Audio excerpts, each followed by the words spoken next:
Chinese बहू। Chinese बहू हमारी याद तो है ना आपको? भूले तो नहीं ना? हाँ भाई, थोड़ी देर में ही सही, लेकिन चाइनीज बहू की कहानी आ ही गई। क्या हो रहा है ये देश में? चाइना ने तो आतंक ही मचा रखा है। अरे क्या हो गया? क्यों चाइना को कोसता रहता है? भूल मत, तेरी ससुराल चाइना की ही है।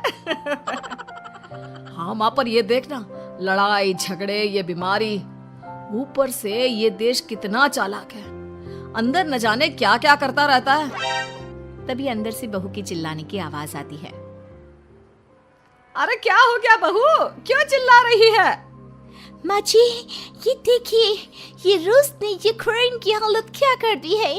ऊपर से चाइना में दोबारा लॉकडाउन लग गया है। माँ जी, अब क्या किया जाए? अरे तो तुम लोगों को क्या परेशानी हो रही है, मैं तो यही नहीं समझ पा रही हूँ। वो क्या है ना माँ, हम लोग चाइना जाने की सोच रहे थे, सांगसू के भाई की शादी है। तो क्या? अरे कौन सा उन लोगों के यहाँ भाई घोड़ी चढ़ता है जो बहन काजल लगाकर नेक लगी? माँ जी, उसकी आंखें बहुत छोटी छोटी है, उसमें या तो पुतली रह सकती है या काजल। साले की पुतली निकाल कर काजल लगा दो, अंधा कहीं का। क्या क्या बोले तुम मेरे भाई के बारे में? अरे नहीं नहीं बहू, वो तो बोल रहा था कि तुझे नेग मिल जाएगा। हैं, बहन है ना तो उसकी। नहीं नहीं माँ जी, मैं सब समझती, ये मेरे भाई का मजाक बनाते रहते। कितना सीधा है मेरा भाई, बिल्कुल छिपकली जैसा। नहीं नहीं बहू, सीधा गाय जैसा होता है। सही पकड़े हैं माँ जी। हाँ, तो मेरे भाई की शादी है, मैं चाइना जरूर जाऊंगी। तभी एक पड़ोसन आ जाती है। अरे नहीं नहीं बहू, तू कहीं ना जा, हम लोगों का मन कैसे लगेगा तेरे बिना। ले बहू, तेरे भाई के लिए ये शॉल रख ले, हमारी तरफ से गिफ्ट कर देना। अरे सब कितने अच्छे हैं, मेरी चाइनीज बहू को कितने प्यार से तुम लोगों ने एक्सेप्ट कर लिया। सच में बड़ी भाग्यशाली हूँ मैं। कैसी बात कर रही है? ये तो हम लोगों के देश की खूबसूरती है कि हर किसी को दिल से अपना लेते हैं, बस वो भी दिल से हमें अपना समझे।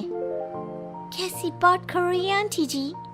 मेरे लिए आप सब सासू माँ जैसी ही हैं। मुझे भारत बहुत अच्छा लगता है, ये सबसे अच्छा देश है, मेरा भारत महान। वैसे भी लड़के की शादी जहाँ होती है वो तो वहीं की हो जाती है ना। जीती रे बहू, सही बोल रही है। औरत तो होती ही पानी की तरह है, जो जहाँ जैसे रखे वैसे ही शेप ले लेती है। आंटी जी, ये थोड़ा सा ज्यादा हो गया, समझ नहीं आया। नो प्रॉब्लम, मैं चाय बना कर लाती हूँ।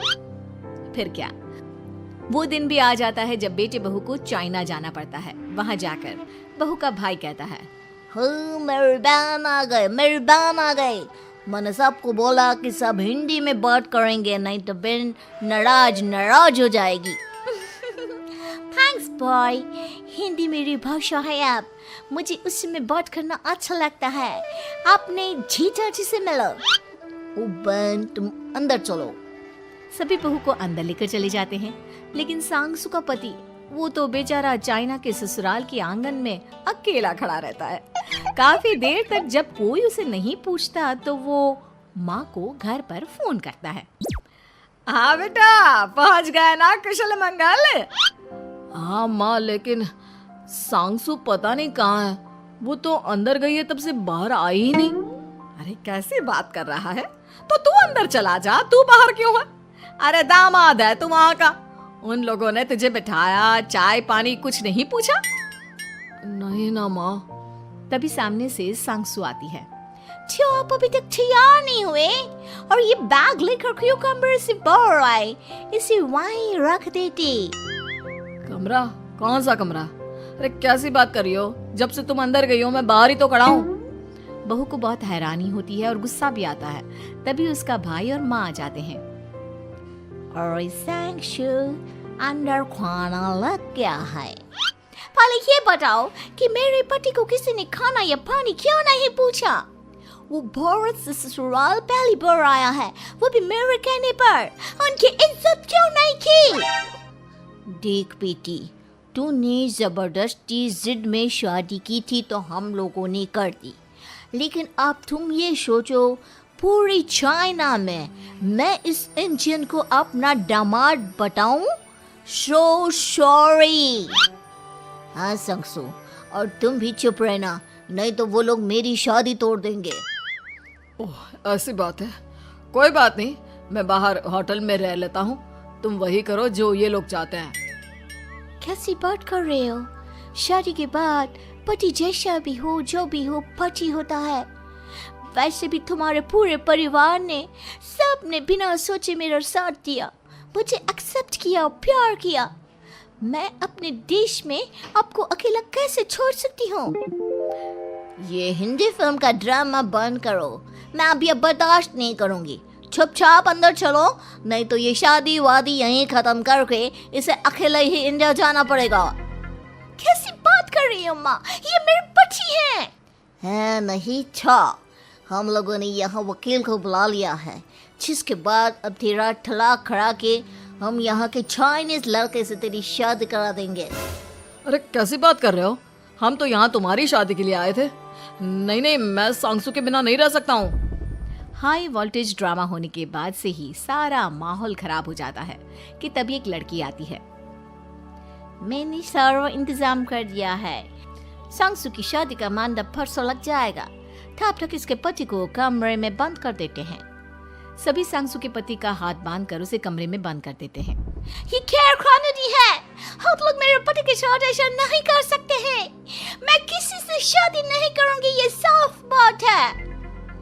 पहले मैं अपनी शादी करूं, फिर तेरी भी शादी करवा दूंगा। सब कुछ तय हो जाता है, भाई की शादी हो जाती है। फिर वो दिन भी आ जाता है जब सांगसू की शादी वो लोग जबरदस्ती करने के लिए उसे मंडप पर ले जाते हैं। ऐसा मत करो, ये मेरी बीवी है। मैं किसी से शादी नहीं करूंगी। कैसे नहीं करेगी शादी? शादी तो तेरा बाप भी करेगा। हो, मैं करूंगा शादी।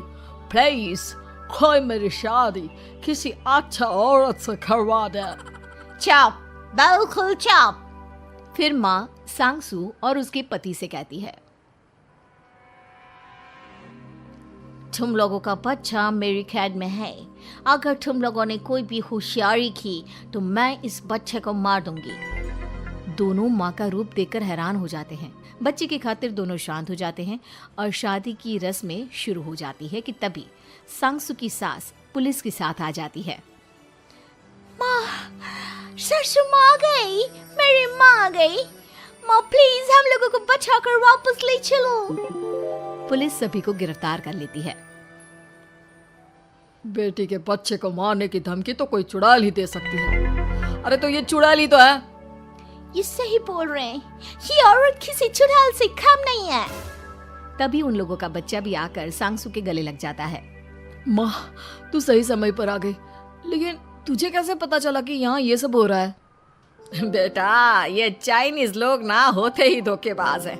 इन लोगों पर मुझे भरोसा नहीं था, इसलिए मैंने तेरे फोन को हमेशा के लिए मेरे फोन से अटैच कर दिया था, जिससे तेरे आसपास होने वाली सारी बात मैं सुनती रहूं। उस दिन भी मेरी तेरी बात हो रही थी तो तेरा फोन ऑन था, मैं सब समझ गई थी। मुझे माफ कर दो। नहीं, बिल्कुल नहीं।